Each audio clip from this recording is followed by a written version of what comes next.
Capítulo 7. La ambición de los telares. Para poder entrar al gremio de los comerciantes de seda, 5 miembros del oficio deben declarar ante el eparca que el candidato es una persona digna de ejercer tal oficio. Entonces será admitido, abrirá una tienda y se dedicará al negocio. Su tarifa de entrada al gremio es de 6 nomísmata. Para obtener una licencia para adquirir el taller de un comerciante de seda, el impuesto es 10 nomísmata. La recomendación del eparca es necesaria. Quien intente llevar a cabo al mismo tiempo el comercio de sericarios y bestióprates deberá someter a su elección entre un oficio u otro. Libro del eparca. Desde el lado de la calle, apoyado contra la morera, Alexander sabía por el crujir interior del edificio la reverberación exterior en sus paredes, e incluso por las vibraciones que esta conmoción creaba, la cual podía sentir en la piel de sus antebrazos, que Cira descendía rápidamente por una escalera hasta la sala de servicio detrás de la ventana de servicio. Se enderezó del árbol. Subió los pocos escalones y cruzó la puerta y el azulejo de mosaico bajo el arco directamente hacia las puertas, pasando de largo la ventana de servicio. Las puertas se abrieron casi de inmediato cuando llegó a ellas. Cira estaba detrás. Ambos habían llevado a cabo esta rutina antes. Cruzando miradas, intercambiaron sutiles asentimientos. Cira le dio la espalda y entró a la sala de servicio mientras Alexander la seguía. Se acercó a un mostrador y caminó hacia el otro lado mientras Alexander se dirigía hacia los taburetes al frente. Alexander tomó asiento en uno de ellos y retiró la alforja que colgaba de su hombro, colocándola en el extremo despejado del mostrador, lejos de una vajilla en el otro lado. Mientras lo hacía, Cira comenzó a llamar por una puerta abierta a la sala de día, donde él alcanzó a ver telares, hilos y siluetas femeninas tejiendo. «¡Ana!», llamó, ante lo cual la cabeza de una niña inclinada se volvió hacia arriba. Las manos de la chica estaban completamente ocupadas en lo que parecía una lucha entre ella y los hilos de su telar al nivel de la base. Su rostro lanzó una mirada angustiada a Cira. Otra mujer, una monja, estaba de pie junto a ella, ligeramente inclinada, y desde la distancia parecía algo más que enfadada, su ira dirigida a la niña. Apreciando la situación de inmediato, Cira se detuvo. Luego continuó su llamado como si se corrigiera a sí misma. «Oh, lo siento, Anastasia, sé que estás ocupada», dijo, descartando su atención con una seña para dejarlas volver a su desavenencia. Luego se volvió hacia Alexander y continuó. «Debes estar bien sediento. ¿Cuánto tiempo has estado parado bajo este sol de junio?» «Bueno, me vendría bien una bebida», respondió Alexander con voz suave. «Todos están tan ocupados aquí que ni siquiera puedo conseguir que los huérfanos me ayuden. Están hasta el cuello de trabajo, que es más importante que cualquier cosa que una igúmena pueda necesitar». Cira le dio la espalda a Alexander, quedando de frente a una caja de estantes contra la pared, y estiró el brazo hacia una jarra alta, una ánfora. Al tiempo que cogía el asa, volteó a verlo y le dijo: «Sabes que tengo eucratón frío, si gustas, por supuesto, pero si lo prefieres», dijo, reduciendo la velocidad de sus palabras y adoptando un tono ligeramente pícaro. «También tengo algo de olovina». Alexander abrió los labios para responder afirmativamente. Tenía bastante sed, y solo un toque de sal haría que su bebida fuera más satisfactoria. Para un monje, la olovina era un placer secreto con el que sería difícil toparse en casi cualquier ocasión lícita en la que pudiera esperar encontrarse. Podía confiar en que Cira sería discreta. Pero frunció los labios y lo pensó 2 veces. Luego negó con la cabeza. «No, gracias, Cira», respondió.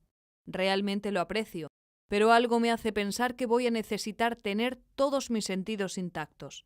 Esta vez solo será agua», dijo, teniendo cuidado de agregar las palabras para mantener sus opciones abiertas la próxima vez. Cira dejó el ánfora y asintió, respondiendo: «Muy bien, agua entonces». Cogió 2 vasos de cerámica de un estante y luego se volvió de nuevo frente a Alexander, dejando las tazas sobre el mostrador. Un tazón de aceitunas se encontraba en el borde del mostrador junto a una pila de platos de cerámica. Zira tomó 2 platos de la pila, colocando uno para Alexander y otro para ella. Mientras llenaba los 2 vasos con agua, invitó a Alexander a que se sirviera las aceitunas. Estaban bebiendo de sus vasos cuando Zira hizo un gesto con la barbilla en dirección a la alforja de Alexander. «Confío en que no te irás hoy sin haber usado eso».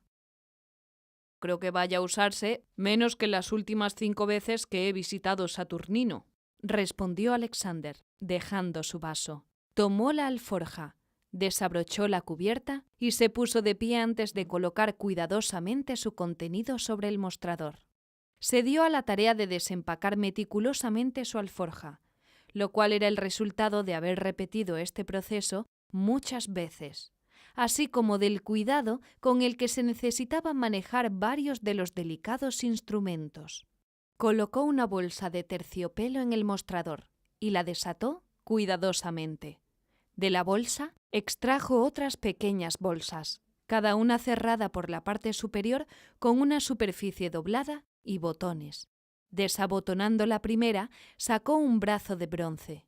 Abriendo la siguiente, sacó una aguja y un soporte. Cerró las 2 primeras y las regresó a la bolsa de terciopelo. Procedió con la tercera, de la cual sacó un par de bateas de bronce, una base de madera bien acabada y un poste de madera tallada.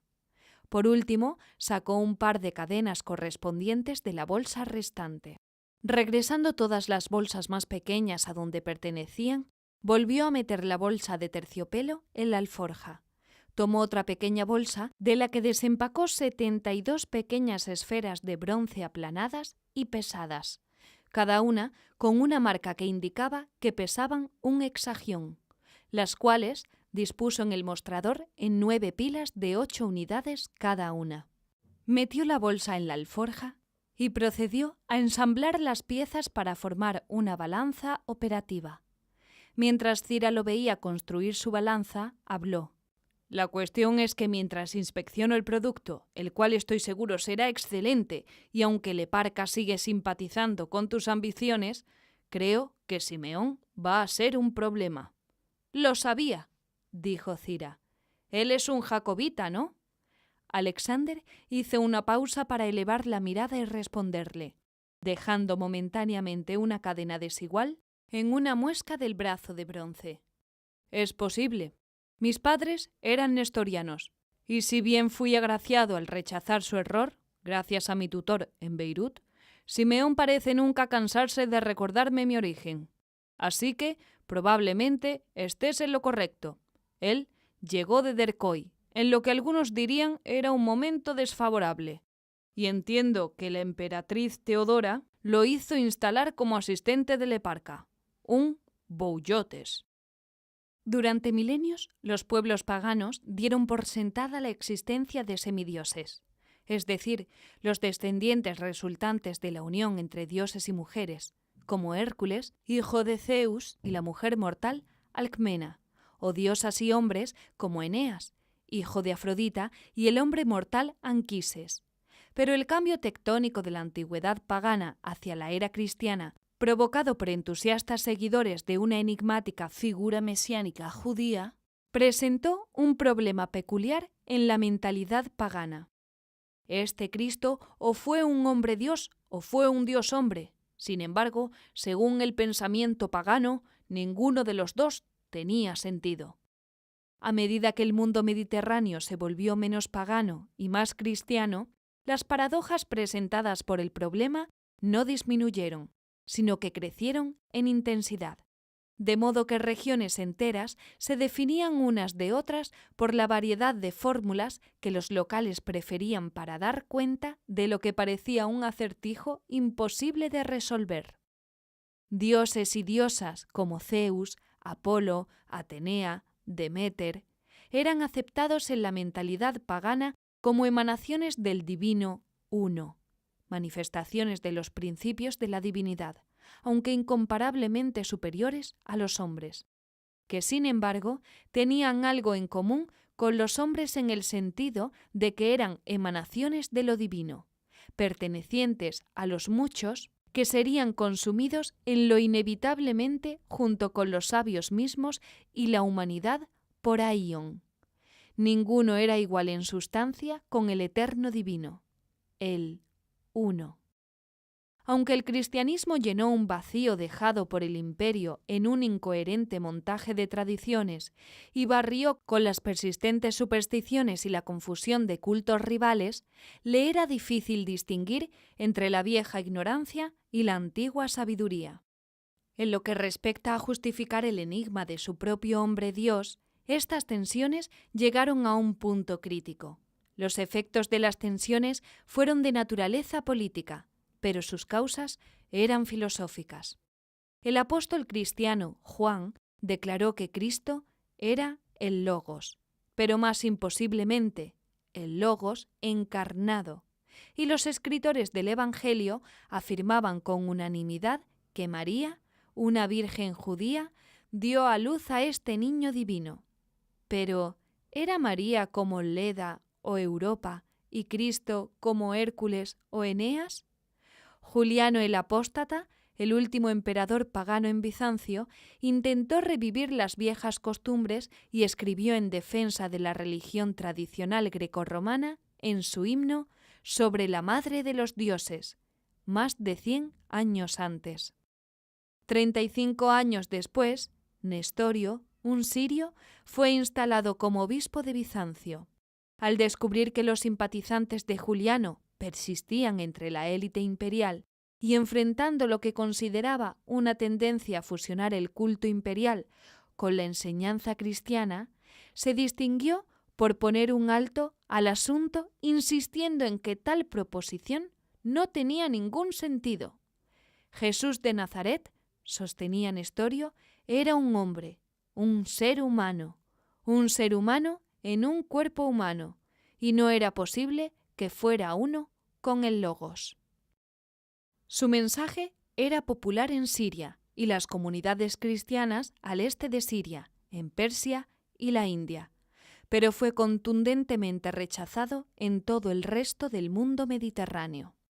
Con el tiempo, aquellos en el norte se unificarían en el Concilio de Calcedonia, el cual condenaba a los nestorianos y sostenía que Cristo era un hombre Dios, tanto humano como divino, mientras que los cristianos en África se resistían, afirmando que el cuerpo humano no era un receptáculo que pudiera contener divinidad alguna, condenando a los nestorianos con su propia formulación, la cual denominaron miafisita, la cual sostenía que el Dios en Cristo subsumió o incluso consumió la naturaleza humana de Jesús de Nazaret. Según ellos, él era el Dios hombre. Los padres de Alexander se mudaban a menudo, pero le habían asegurado una educación excelente, y pese a todos sus estudios, estas disputas eran totalmente desconcertantes. Solo una cosa era cierta. Aunque los calcedonios y los miafisitas parecían no estar de acuerdo en muchas cosas, hubo un asunto en torno al cual se unieron. Nestorio y sus seguidores, los nestorianos, fueron condenados, lo cual representaba un problema, ya que sus propios padres eran nestorianos. Había inventado lo que le había dicho a Cira sobre su tutor. Realmente no deseaba dejar lugar a dudas con respecto a su fe. Los bizantinos parecían preferir la formulación de Calcedonia. Jesús de Nazaret, el ser humano en la carne, era, de alguna manera, Dios. ¿Tenía sentido? Por supuesto que no. ¿Era su trabajo aceptarlo? No. Él era un monje. Su deber era obedecer. Y así lo hizo. Aunque el emperador mismo era calcedonio y los calcedonios claramente manipulaban las palancas del poder mientras disfrutaban de la mayor popularidad, la capital seguía siendo un lugar disputado donde los calcedonios, miafisitas y nestorianos se disputaban el poder y la ascendencia, y estas divisiones se expresaban en todas partes en la burocracia imperial.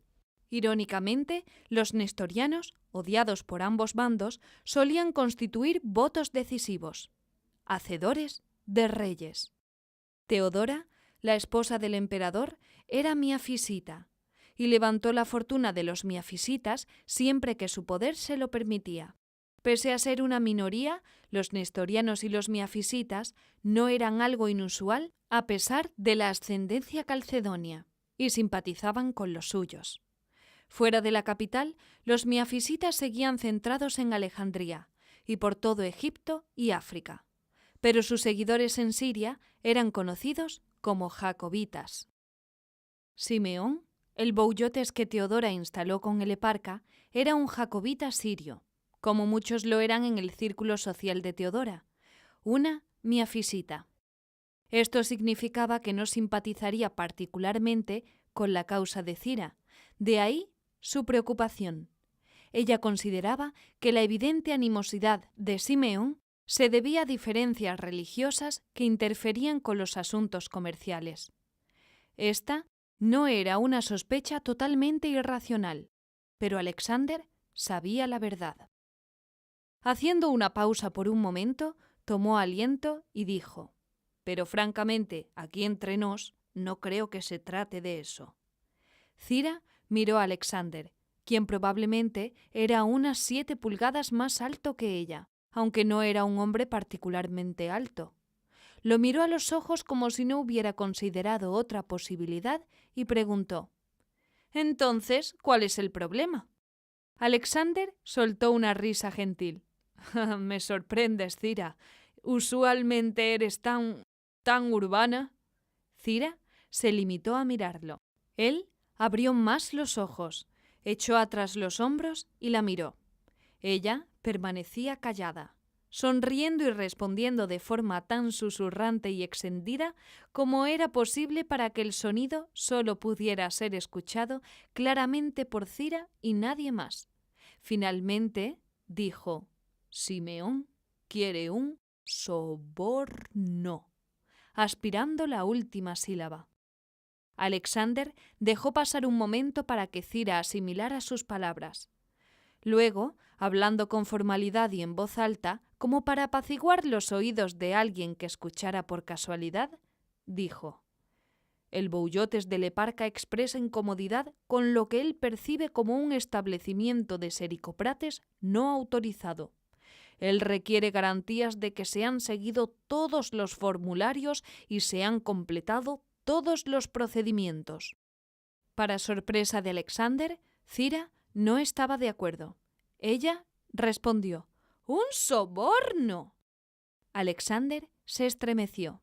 Tenía los pelos de punta y estaba seguro de haber alcanzado a ver de reojo a su izquierda una perturbación en lo que hasta ahora había sido un movimiento rítmico de monjas y huérfanos que trabajaban en los telares parcialmente mecanizados. Podía sentir sus miradas posándose sobre él y Cira a través de la gran ventana abierta en el muro entre ellos. Ladeando el hombro izquierdo hacia la puerta de salida a la calle, cuidadosamente levantó la mano derecha hacia sus labios fruncidos. Miró en dirección a las mujeres que trabajaban y susurró: «Cira, baja la voz. Este es un asunto delicado y los asuntos delicados son precisamente la razón por la que tú estás a cargo». Cira emitió un pequeño gruñido, dio la espalda hacia la pared que lo separaba del taller y se dirigió hacia el otro lado del mostrador preguntando: «¿A quién cree que está protegiendo? Con la guerra y los precios y los contrabandistas. ¿Cuántas fábricas ha cerrado Justiniano?». Giró de nuevo quedando directamente de frente a Alexander, pero colocándose de modo que su cuerpo bloqueaba la vista directa desde el taller a su rostro. «¿17?»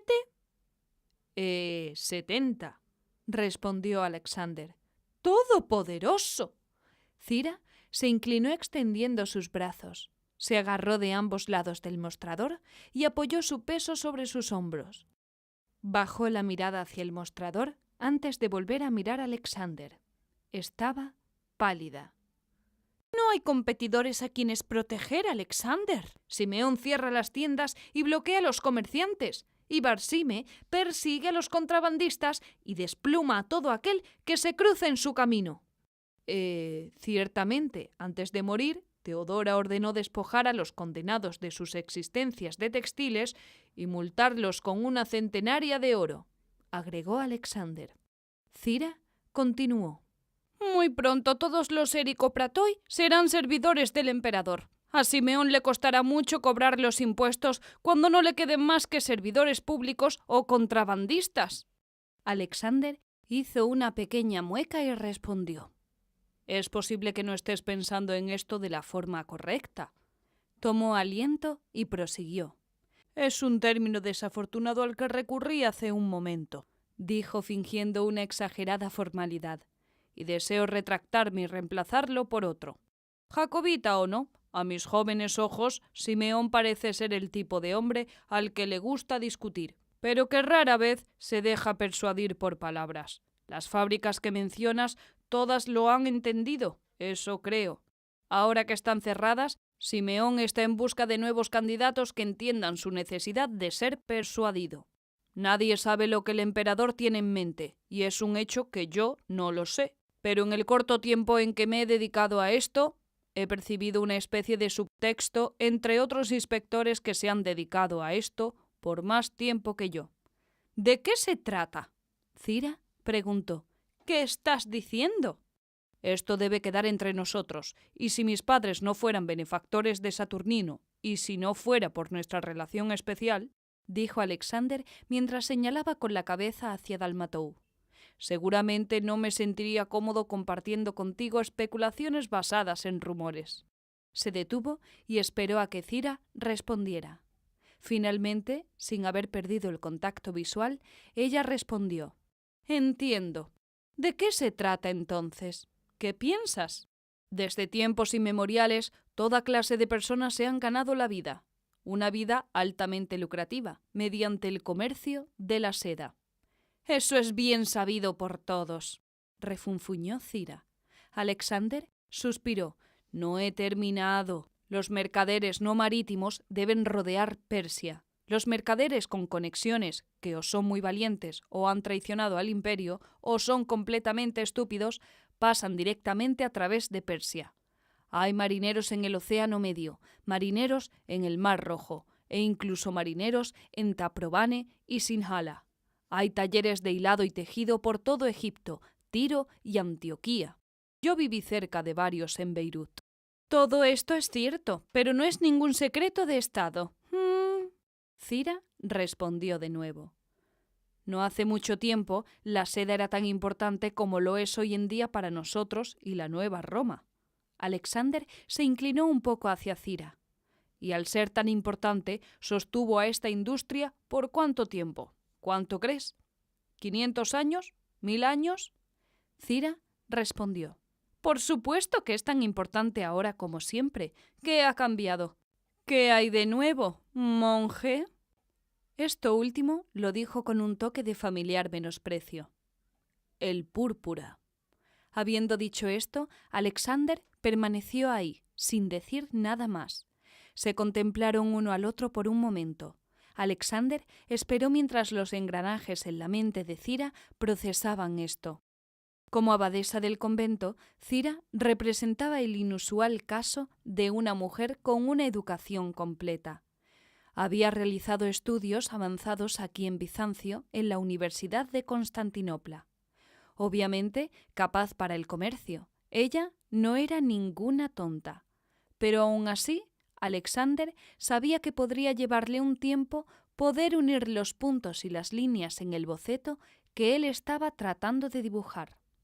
Comparada con las otras academias, la Universidad de Constantinopla tenía una reputación de conservadurismo, en lo que ya de por sí era un mundo muy conservador.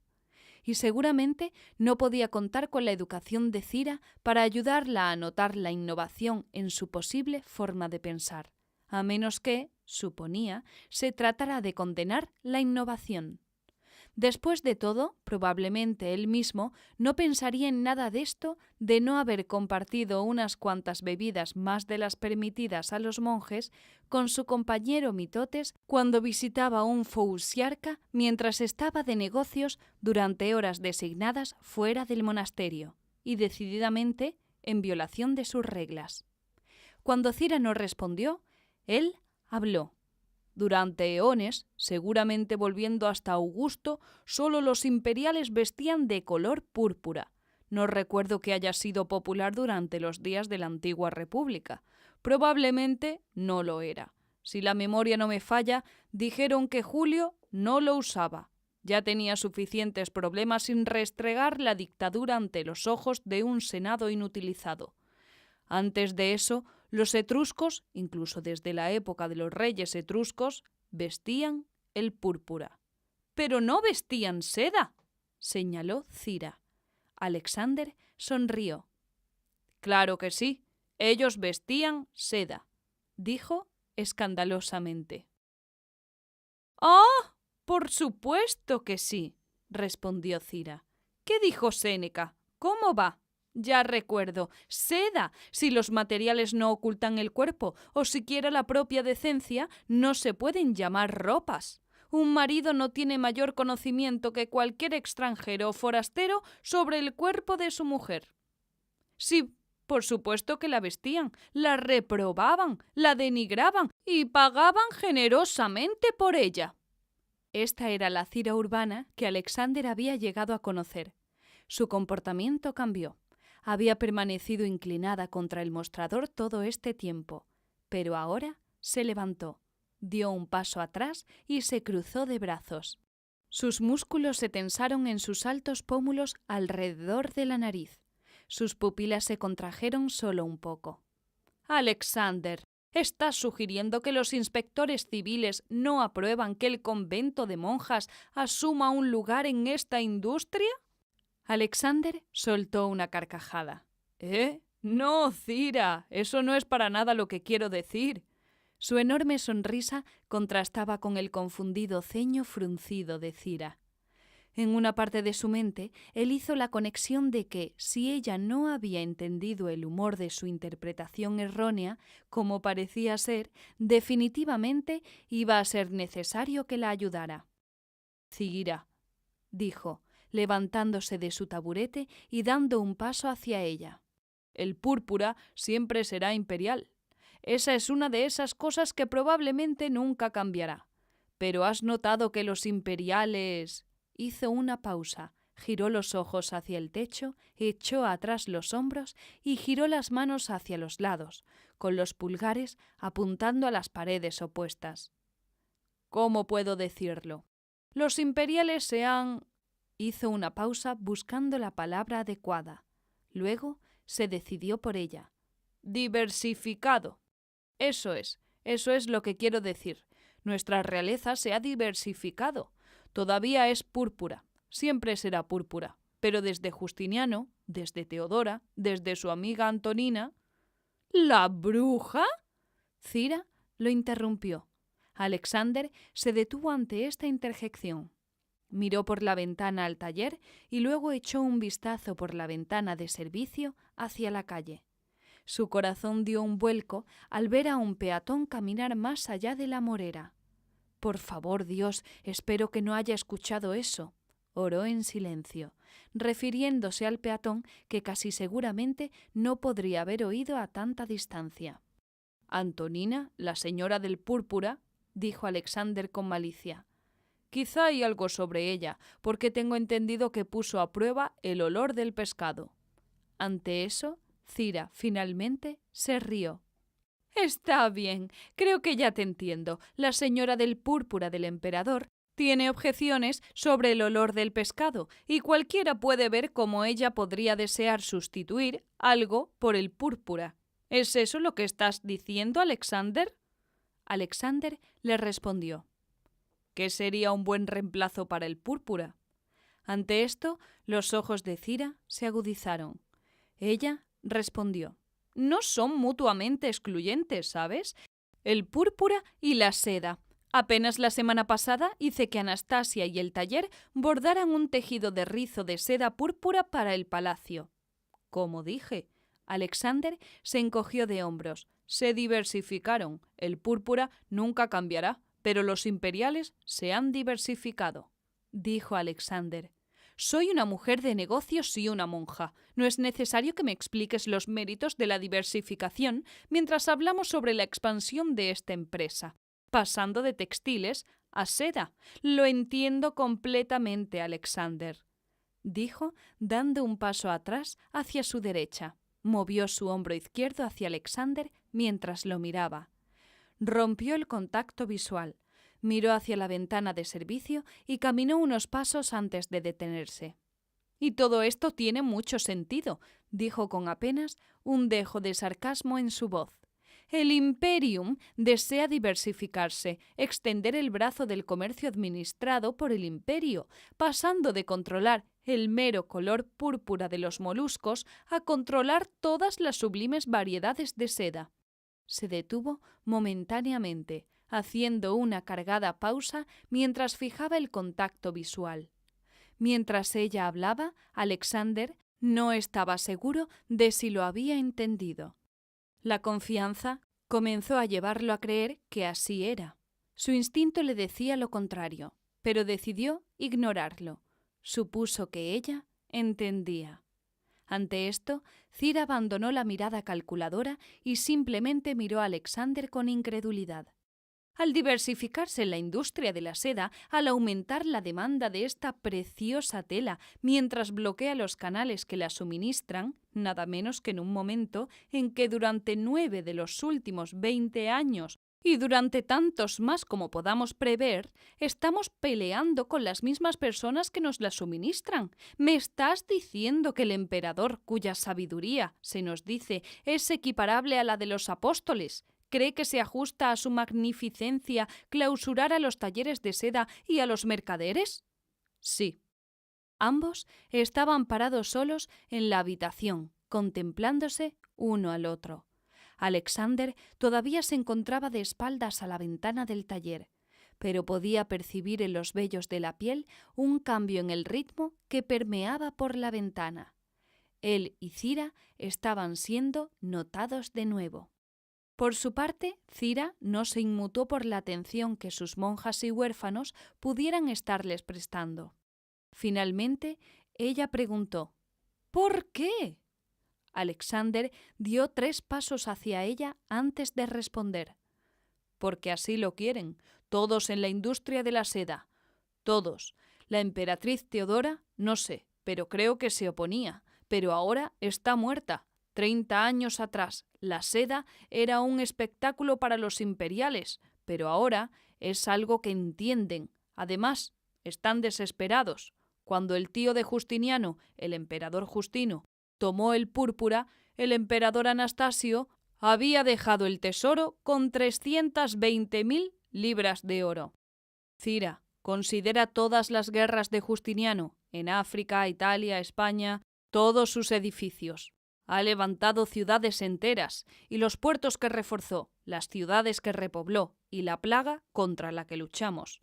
Esta larga e interminable guerra con los persas no ha terminado. Debemos ganar. Si no lo hacemos, al menos debe haber una paz honorable. Tal paz quizá tenga que ser comprada.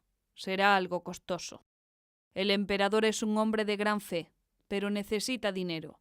Mucho dinero. Mucho, repitió.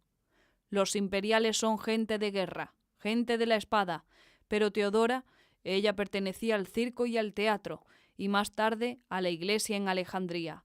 Se supone que no debemos recordar sus humildes orígenes, pero se murmura que después de regresar de Alejandría y llevarla a casa como una mujer reformada aquí en la capital, se estableció bajo la protección de Teotocos como costurera. Esto es algo que solo he oído. Estoy seguro de que no lo sé a ciencia cierta, pero hay quienes dicen que la distinción que llamó la atención del cónsul Justiniano a una humilde costurera fue que cuando regresó de Antioquía se convirtió en costurera cerca de la primera colina. Había traído consigo el regalo de los azules y sus patrocinadores religiosos, los jacobitas. ¿Qué? Alexander, ¿qué era? Ante esto, Alexander le dio la espada y se dirigió hacia la ventana que separaba el taller. Él se paró frente a ella. Las monjas y los huérfanos que hacía un momento casi seguramente se habían unido en una conspiración de silencio, adoptaron un modo de atención uniforme e intensa en sus tareas. Cira caminó hacia adelante con pasos pesados y se paró junto a Alexander, hombro con hombro, y dentro de su espacio personal.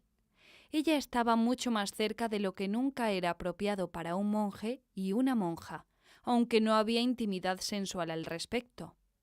Ella lo miró, estirando su cuello hacia la derecha. ¿Qué trajo Teodora? Alexander levantó el brazo derecho y señaló el telar que Anastasia y Vesta operaban juntas. Uno de esos, el primero de ellos, el primero que hubo en Bizancio. Ambos miraron fijamente el notable aparato mecánico. Cualquiera que hubiera sido la conmoción anterior entre la monja y la huérfana que lo operaban, hacía tiempo que había desaparecido. Con 2 trabajadoras capaces al mando del telar de pesas, estiró, envolvió, tejió y extendió una y otra vez. Aunque se habían visto involucradas en una sinfonía de escucha subrepticia momentos antes, era imposible que ninguna de las niñas y mujeres trabajadoras adivinara el significado del intenso interés de Cira y Alexander en el telar de pesas de Vesta y Anastasia. Como dije, prosiguió Alexander sin apartar la mirada de los engranajes giratorios y los usos del telar. Los imperiales son militares, pero en 25 años como Augusta, Teodora les enseñó acerca de la seda. Es la única industria que realmente entienden, y una industria muy rentable en un momento en que una joven dinastía parece necesitar de mucho dinero. Alexander escuchó a Cira murmurando las palabras para sí misma, finalmente entendiendo. ¡Lo quieren todo para ellos mismos! ¡Todo!